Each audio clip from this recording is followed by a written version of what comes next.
Dragon country చైనాను గత కొంత రోజులుగా భారీ వర్షాలు వణికిస్తున్న విషయం తెలిసిందే. దీంతో చాలా చోట్ల భారీ వరదలు పోటెత్తుతున్నాయి.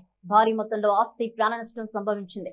కాగా షాంగ్జీ ప్రావిన్స్ లో వరదల కారణంగా ఓ జ్యువెలరీ షాపు నుంచి బంగారం, వెండి నగలు కొట్టుకుపోయాయి.